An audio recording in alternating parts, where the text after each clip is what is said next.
Welcome to the Calm Historian. Tonight, we are uncovering the truth about medieval women. Not the fairy tale version, not the romantic paintings. The real women who worked from dawn until dusk and managed to keep civilization running while everyone else was busy being impressed by their own reflection. Pull up your covers, dim the lights, and let us begin. Have you ever wondered what would happen if you woke up in a medieval village tomorrow morning? No phone, no coffee, no one to call for help. Just you in a world that has absolutely no interest in your modern skills. Now imagine her, the woman already standing at the well before sunrise. She has been up for hours. She has already started the fire-hauled water and planned the entire day. Meanwhile, you are still trying to figure out how to get out of bed without a snooze button. Here is the uncomfortable question. Could you actually survive a week in her world? Could you handle the relentless work? Could you manage a household without a single spreadsheet or calendar reminder? Could you face a winter without a grocery store or a heating system? And more importantly, could you earn the respect of a medieval woman who has seen it all and done it all before breakfast? This is not a history lesson. This is a challenge. A challenge to see if you have what it takes to stand beside the women who built the medieval world. Let me ask you something. When was the last time you truly felt useful? Not productive, not busy, truly useful. The kind of useful where people depend on you for their survival. That was every day for a medieval woman. And she didn't need anyone to tell her she was doing a good job. She just knew because everyone was still alive. So before we go any further, take a moment to subscribe to A Little Too Historical. Only if you genuinely enjoy uncovering the stories they forgot to tell you. And leave a comment letting me know what time it is where you are. It is always a gift to know who is joining us on this journey. Now let us find out exactly why you could not handle medieval women. And more importantly, let us find out if you were ever really meant to. The rooster was not an alarm clock. He was a judge. His crow announced that you had survived another night, and now the real test was about to begin. Long before the sun bothered to climb over the horizon, the medieval woman was already moving. Not groaning, not checking her phone, not bargaining with herself for 5 more minutes. She was up because the fire needed feeding or would die. And a dead fire meant no warmth, no light, and no way to cook. Everything would have to start over. This was not the gentle beginning of a modern day. This was a daily resurrection. She built the flame from ash and memory while you were still dreaming of an easier century. But here's what they never tell you. The darkness was not her enemy. It was her accomplice. In the dim candlelight, before anyone else stirred, she was alone with her thoughts, her plans, and her quiet knowledge that every single person in that house depended on her. There was no audience. There was no applause. There was just her and the weight of survival pressing down like a second skin. She did not resent it. She simply accepted it. And that acceptance might be the most disturbing thing of all. Because it means she was not waiting for help. She was not hoping for rescue. She was already the one everyone else would turn to when the sun finally rose. And you would still be trying to find your boots in the dark. By the time you congratulated yourself for waking up at all, she had already done enough work to earn her place in history. The question is not whether she could handle the morning. The question is whether you could handle her. And the answer begins the moment she hands you a bucket and walks away without looking back. From the first light to the last breath of the fire, her world demanded everything. And it gave nothing back but the quiet satisfaction of knowing the day had not won. That is where her power lived, in the moments before anyone else opened their eyes, in the silence that belonged only to her, and in the slow, steady rhythm of work that would continue long after you had given up and gone back to bed. She was not the beginning of the story. She was the reason the story could begin at all. And that is the first truth we will carry into the day ahead. The first light was only the beginning. Once the fire was breathing and the water was hauled, the true weight of the day descended. It was not a list of chores. It was an endless river of work that never stopped flowing. Medieval women did not have tasks. They had responsibilities that multiplied the moment one was completed. The bread would not bake itself. The clothes would not mend themselves. The cheese would not make itself, and the ale would certainly not brew itself, while someone sat by the fire, contemplating the meaning of it all. She moved from one labor to the next with the quiet efficiency of someone who had learned that hesitation was a luxury she could not afford. But here is the part they leave out of the stories. All of this work was invisible. No one wrote poems about the woman who repaired the roof before the rain. No one sang songs about the woman who stretched the winter supplies so the family would not starve. Her achievements were measured not in praise, but in survival. And survival was its own reward. Or so they told her. You can feel the weight of it, can you not? The endless grinding repetition of work that must be done today because tomorrow will bring even more. And you're standing there watching her thinking that you could help. You could carry something. You could lift something. You could be useful. But she has already done it. She has already carried, lifted, and repaired before you even finish the thought. She does not need your help. She needs you to stay out of the way. That is the uncomfortable truth. Her world was not built for your convenience. It was built for her competence. And that competence is what makes her so dangerous to your modern pride. She does not resent you. She simply does not notice you, because she is too busy doing what needs to be done. And when you finally realize that she has already completed the work you were about to offer to do, a strange thing happens. You begin to wonder who really holds the power in this medieval household.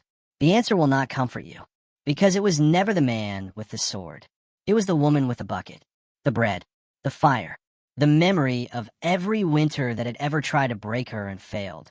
You are beginning to see it now, are you not? The medieval woman was not a housewife. She was a chief operating officer of a small but relentless corporation called survival. Her domain was the household, and the household was not a home. It was a factory, a farm, a hospital, a school, and a fortress all wrapped in timber and thatch. She did not manage people. She managed chaos.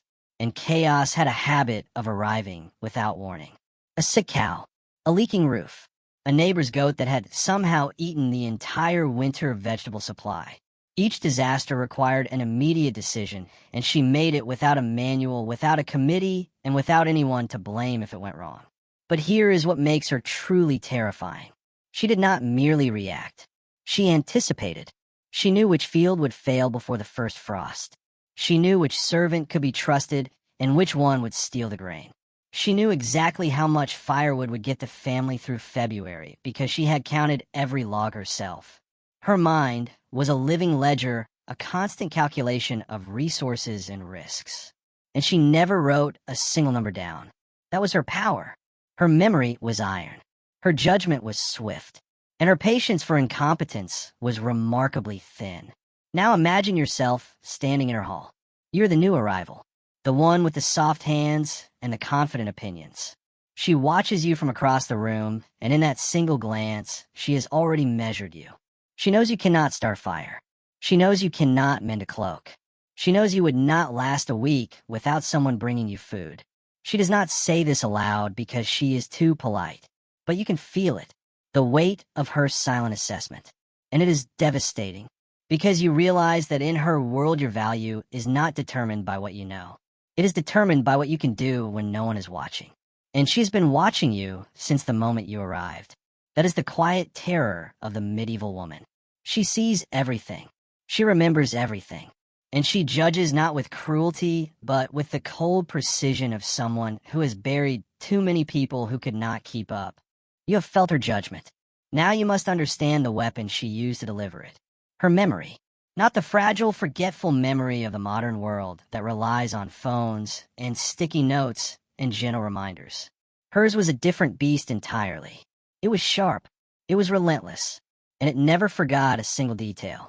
She did not write down the recipe for the poultice that saved her child from fever. She simply remembered. She did not consult a ledger to know how much grain remained in the cellar. The number was already there waiting in her mind.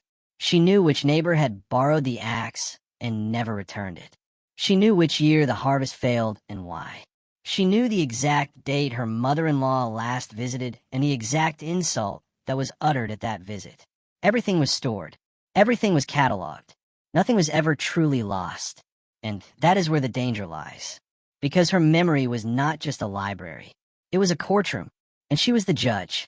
She could recall a broken promise from a decade ago with the same clarity as if it had happened yesterday. She could trace a lie back to its origin and present the evidence without a single note. Try to deceive her, and you were not simply failing.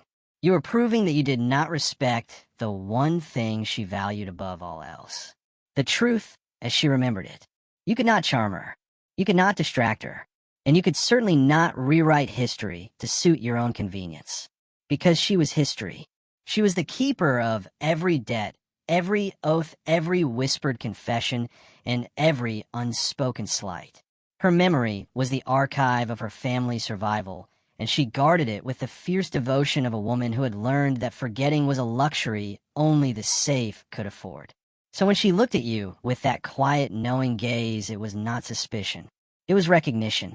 She had already seen you before, in 100 other faces that came and went and made the same promises. And she already knew exactly how your story would end. The only question was whether you would prove her wrong.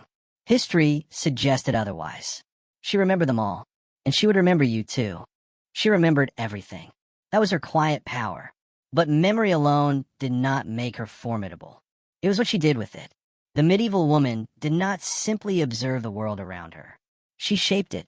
She negotiated. She persuaded. She influenced. And she did it all without ever raising her voice or demanding a seat at any table. The table was already hers. You just did not realize it. Her husband might have worn the sword.